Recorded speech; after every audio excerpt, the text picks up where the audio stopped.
What's up, guys? How y'all doing this evening? I got my hair cut for this. Well, the hair there is, man. I don't have hair, I'm bald.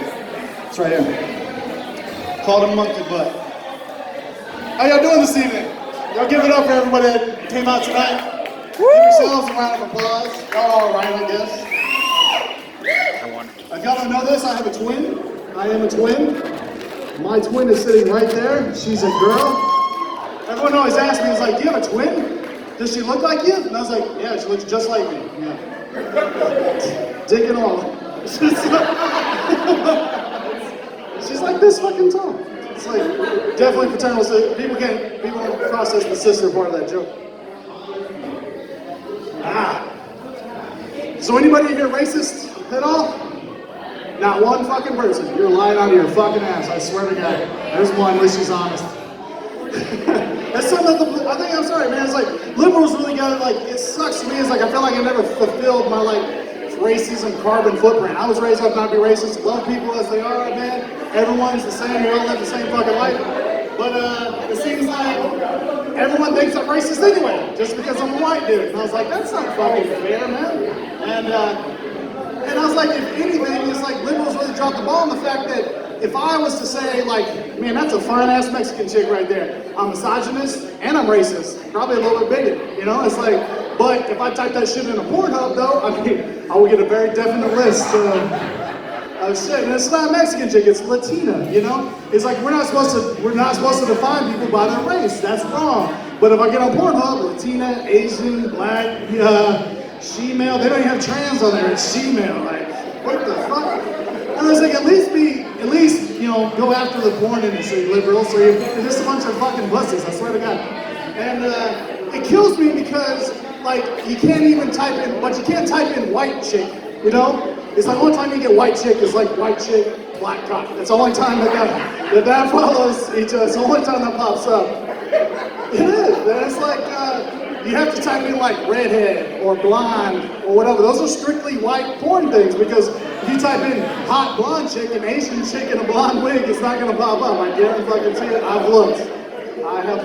And it's come to a point in my life, guy, that I've had to start producing porn. I actually paid money to make the porn that I want because my shit is way too specific to even be interested anymore. It's like, you know how hard it is to come up with like midget nun porn, you know? It's like, and you can only get it in Germany, and then you gotta get it translated. It's just a giant pain in the ass. But you know, in the end, it's worth it because it's exactly what I want. And then after the third time you watch it, fourth time you watch it, you're like, oh, I'm done with that. Anyway, so I've adopted a dog. His name is Buck. I love him very much. He's my buddy, and but he's a dumb fucking asshole. And which doesn't make him any different than most of my friends that I have. And he said, yeah, you're one of them. Yeah, she knows. She knows.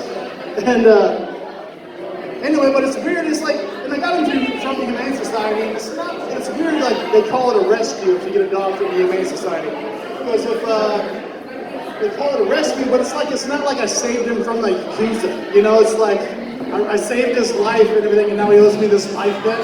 Because as far as life debts go, he's been doing a shitty goddamn job. Like he's just not a good life debtor, you know? The only thing he protects me from is passing cars and people, my neighbors checking their mail. And, well, that's not entirely true, I guess.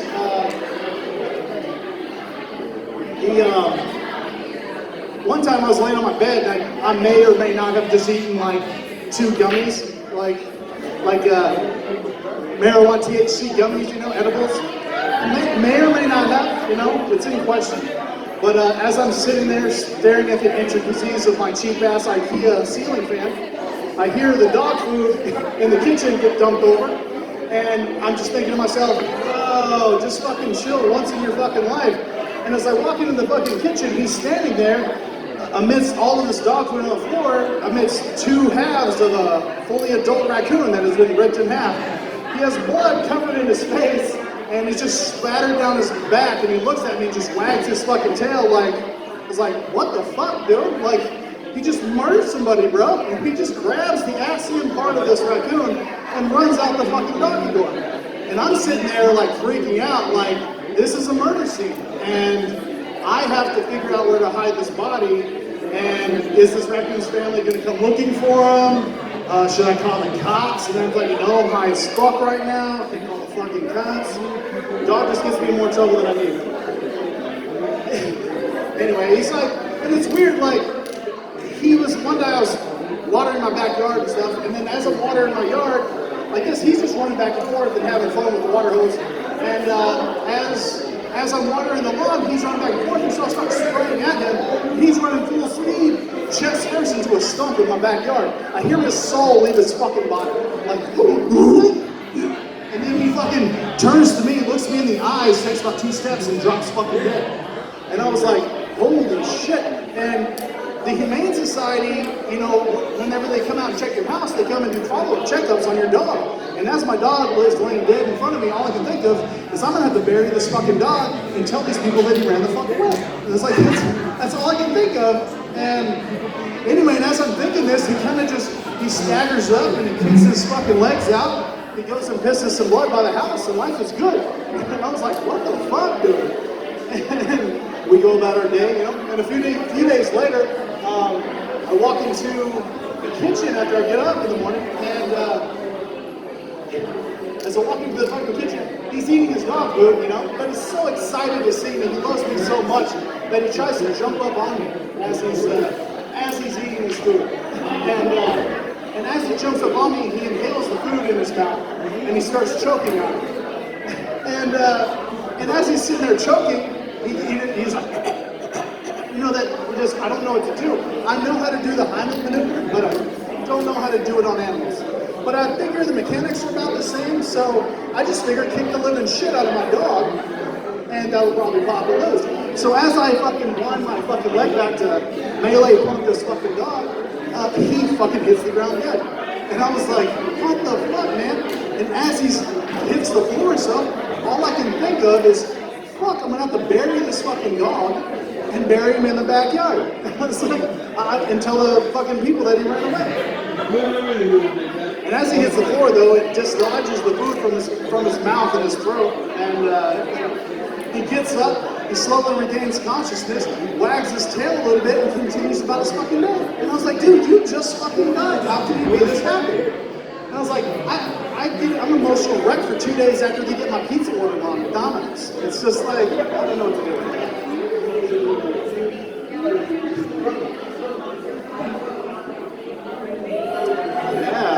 Yeah. A lot of conversation going on tonight. Probably don't have a microphone or shit to say. It's fucking amazing. I just assume you're all talking about the shit that I'm talking about, so you go about your fucking day. Assholes. That's what I love about being in Big Spring. People from Big Spring can go to other fucking places, and people in other places know you're from Big Spring. They're like, you're from Big Spring, aren't you? It's like, how could you tell? Because you're a fucking prick. You say it's fucking, you can deny it all you want. Big Spring is just, we grow assholes by the dozen. And I'm just like, anyway, so my dog died. Anyway, no, I was like, later that day I was taking a nap on my bed, and I stretched out on my bed, and I just woken up. When you just wake up, you get that one big stretch, And as I do this big stretch, I'm yawning and everything, it's like, and my airway gets completely cut off. And as my airway's cut off, I freak out, and I don't know what the fuck is going on. And as I'm like feeling around, my dog, as I'm stretching, was wondering what the fuck was going on. So he decides to jump up on my bed and stick his fucking shit-eating snout in my fucking mouth. Like his whiskers were cutting on the insides of my cheeks, right? Yeah, he licks the back of my fucking throat. Like, yeah, no, he's a good dog. And I don't know what's going on. He was just making sure I was all right? And so I pick him up and just chunk him into the fucking wall. And as I fucking chunk him and everything, it's like I hear his fucking head bounce off the wall and he hits the ground. And I was like, you okay, man? And if anybody fucking asks, he fucking died. He didn't die, he fucking ran away. Anyway. So I'm putting up my shovel a little later that day. And I hear a knock at my front door. And as I open the door, there's picture yourself on a Saturday afternoon, right? You're just having a great day, kind of chill, and you open your door, would you rather see a crackhead or a Mormon at your front door? You'd rather see a crackhead? It's always crackhead. What did Mormons do to fucking ruin their reputation that you'd rather see a crackhead than a Mormon? I don't get it. I don't know what's going on. But sure enough, you know, meth head wins. There was a meth head at the fucking door. And so, she's just standing there, man, and she's, from what I can assume just by staring at her, she's somewhere between the age of 22 and 60. And she's wearing a sweat-stained, baby-sized SpongeBob t-shirt. It comes up to about here. It's not been cut off. It's just, that's how big it is. And she's wearing green jeans with one leg just a little bit shorter than the other. And she's just like, she's not chewing gum either. And she says, touch my fucking elbow. And I'm like, okay. And I'm intrigued at this point. And as I touch her fucking elbow, she goes, you feel that? It's like, no. She's like, I shattered it. And I was like, and I'm pretty sure this is not a shattered fucking elbow for numerous reasons, but I was like, you know, and I was like, oh really, did you? And then she proceeds down this rabbit hole that M. Night Shyamalan himself would have been fucking intrigued. Just on the edge of your seat fucking action, right? And she goes, yeah, I shattered it. I punched my fucking boyfriend's sister in her face, fractured her fucking skull, and it broke my fucking elbow. I was like, really? Please explain how that fucking happened.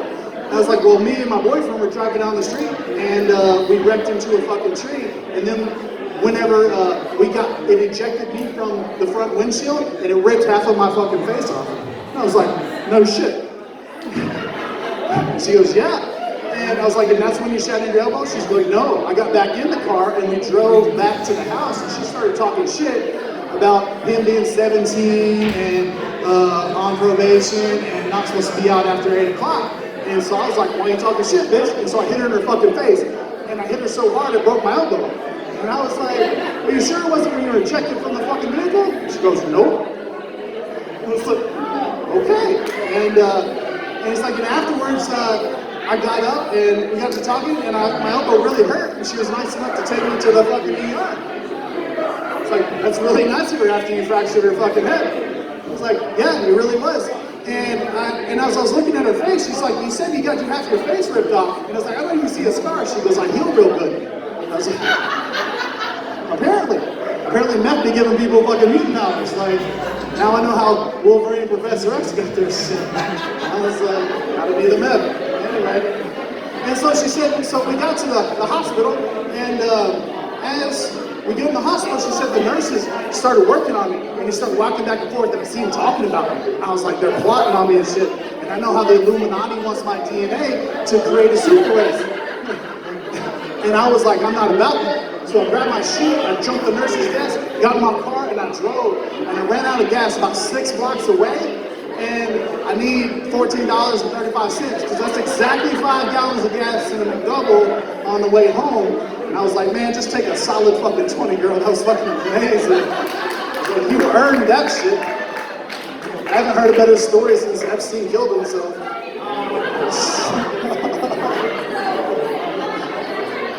It's pretty fucking good. Anyway, anybody here got a mom? Yeah. 2 people, that's awesome. The rest of y'all, Jesus fucking Christ himself. That's amazing. Even the girls are now Jesus. I just know who's listening now. I hate y'all. Y'all are the fucking worst. These guys right here are pretty cool. Even the people that I love and care about me, I ain't even fucking listening. Come on, Rick. Well, somebody throw shit at them for me, please. God damn. Anyway, no, my stepmom, she wasn't the best, right? But she wasn't the worst. What she lacked in like awesome traits, she made up for in just trying real hard, you know? It's like, she wasn't the greatest man. She was not too bright, not at all. She made it through school most of the way. She dropped out around 11 years old, and yeah, no, and it was crazy because she wasn't dumb, but the stuff she knew was the stuff she knew. She didn't know what shit everyone else knew, and she may not know how to add real well, but I swear to God, she could clean a house that was the walls were painted in shit, and clean that whole house up in probably 30, 45 minutes, and raise the equity in that house by 10 grand. I swear to God, she was fucking amazing at that shit. And No, it's like, she went back to, one day she got out, she took me outside, it was at night, and we were standing at the stars. She's like, Brian, look at those stars. And I looked up at the stars, she's like, you see that star right there that's twinkling right now? I was like, yeah, just keep staring at it. And I thought she was like doing some reflective, deep stuff that I've never heard from my mom before. And I was like, this is awesome. I never spent this time. She's like, keep staring, it's about to fall. And I was like, what? She actually thought that if a twinkling star, if it was twinkling, it's about to fall out downside. A falling star doesn't actually fall. I knew that when I was 5 years old. And I'm staring at her, and I look up at her, and I was like, how the fuck did I make it this far in life if this woman protected me? How the fuck Mowgli in the Jungle Book had a higher chance to live than me living with this woman? But I fucking made it. I got out. I got out.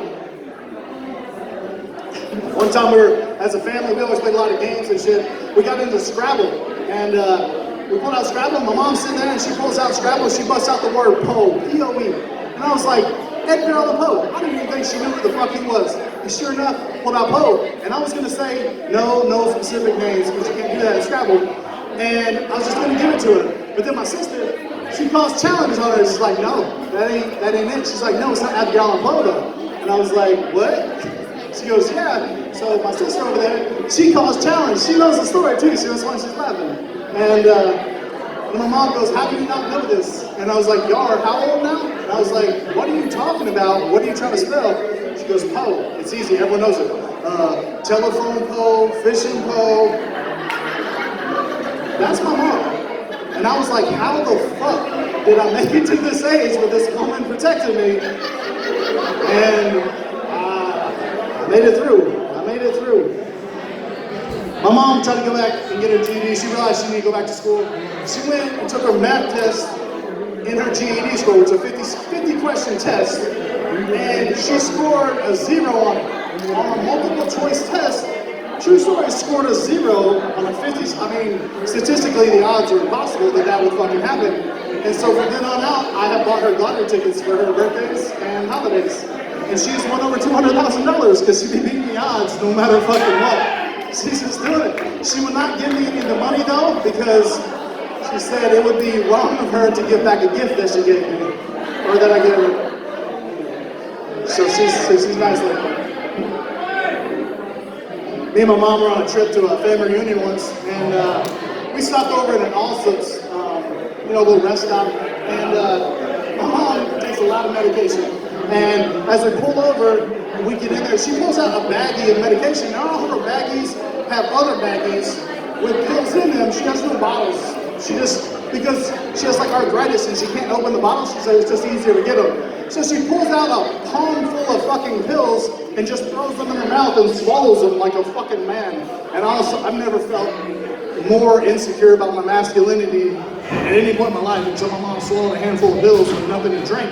And then she opened up another baggie and poured them out onto the console on top of a napkin and said, I'm gonna have to get a drink to take the rest of these. And I was like, go right ahead, And she left her medications on the seat, and as she gets into the store, I'm sitting there and a state trooper walks right by my passenger window. And I look up and I see him and he walks by and he goes like this and he goes, what do we have here? And I was like, these are my mom's medications. And he goes, sure they are. Why don't you step out of the vehicle for me? So as I'm sitting on the curb, handcuffed, this state trooper going through my truck, my mom happens to walk out of the Allsup's, and I see her as she walks out, and she lights this Misty Menthol Light 120. She lights it, and she looks down, takes it out of her lips, and she sees what's going on, and she goes, and I've seen that look a lot in my life growing up because I know I'm about to get my fucking ass handed to me in one way or another. But for the first time, I knew it wasn't me that was about to get fucking ringed. And she just walks down there with a cigarette in her fucking mouth. And gets into the state trooper. He's like, ma'am, I need you to back up. And then she proceeds to tell him how he's fucking up. He's like, she starts out with, excuse me, but what the fuck do you think you're doing?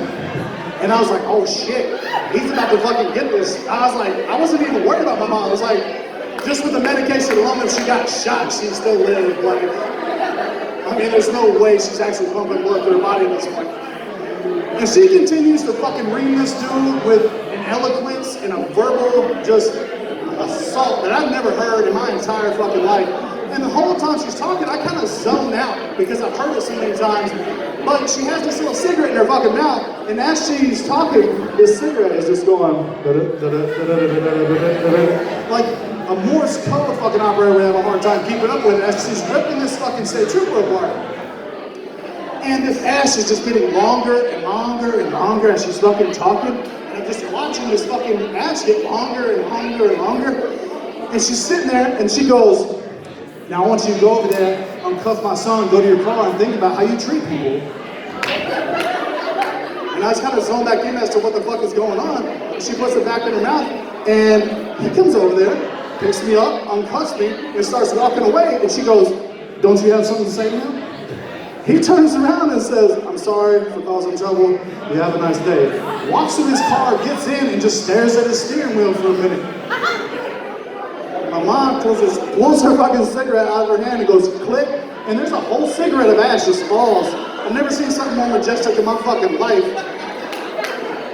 And she says, we need to get in the truck and go right now because I'm high as fuck because these pills are hidden. So we get in the truck and fucking that's my mom. I never been, and now I know how the fuck I made it. My mom was channeling her fucking heroes, Ricky Lake, Medea, fucking Martha Stewart, and Jesus. Like, just, they were Power Rangers, man, can you imagine? Oh, shit.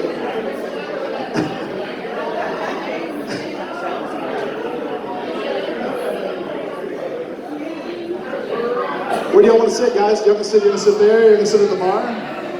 Can we get these people some drinks, please? It's right here at the front table. What are y'all drinking? Just yell it out. Go listen. They want ultras. You want 4 of them? 3 ultras? 2 ultras? 3 ultras? We'll give them 3 ultras and he can drink 2 if they don't want them. How about that?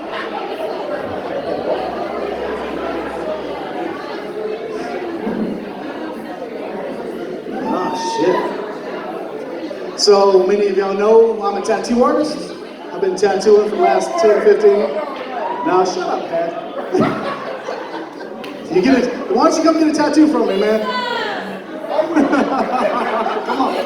I got really dark ink. I got real dark ink, man. I got really, it's black. Love you, man. Anyway, nah, man, it's like, the craziest thing about being a tattoo artist, man, it's like, shit. Sorry, Pat. Yeah, that's all right, man.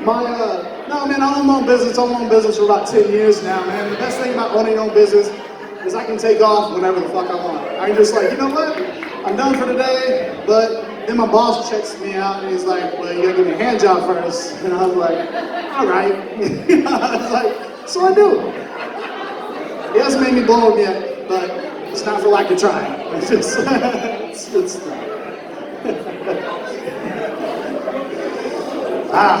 no, I started drawing when I was a kid, man. When I was 16, if you would have told me that I would have a career where on a daily basis I'd be drawing birds and flowers and ribbons and feathers and more fucking flowers and more fucking birds and shit, I'd be like, man, I don't want that fucking job, dude.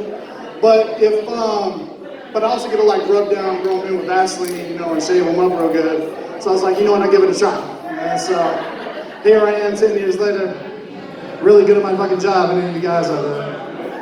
He knows. Tell me he knows. He knows.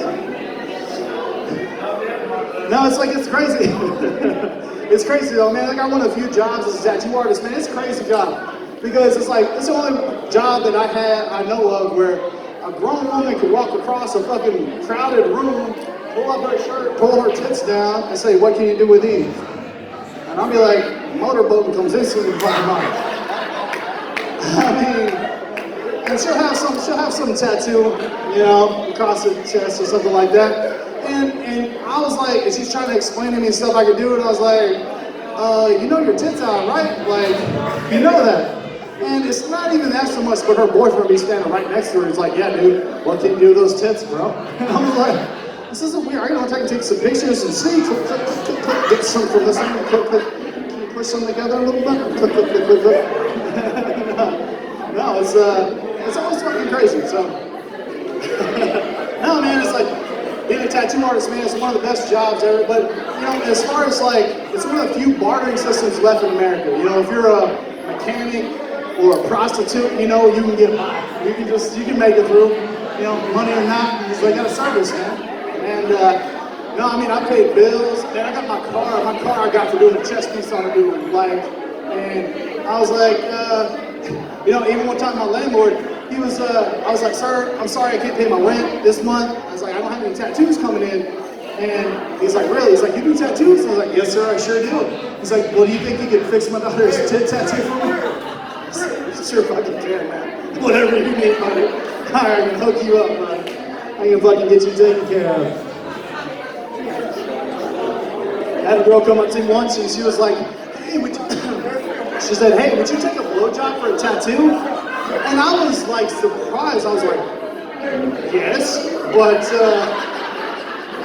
you have to give me the blowjob first, and as good as the blowjob is, then I'll give you a tattoo that's as good as that. I've been fooled before, motherfucker. I was sort of like, shit. And she looked at me, she's like, well, what can I get for 40 bucks instead? And I was like, damn, girl. I was like, I think you're selling yourself short.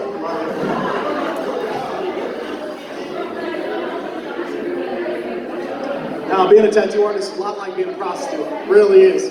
When people come in, they want their first tattoo done, and they're always curious, and I was like, I am a lot like a fucking hooker, man. It's like, you come in, you know, it's similar rules. Cash up front, you know. That's number one, you know. But, you know, you have to sit down, relax, you know. I'm just going to put the tip in it first, you know. Just relax, lay back. I'll do all the work, right? If you don't finish, the price is still the same, though, you know. It's like, you know, similar rules, you know, no kissing on the mouth, you know. And if the swelling doesn't go down after 3 days, go see your fucking doctor. It's similar fucking rules. It's a lot like being a hooker, you know.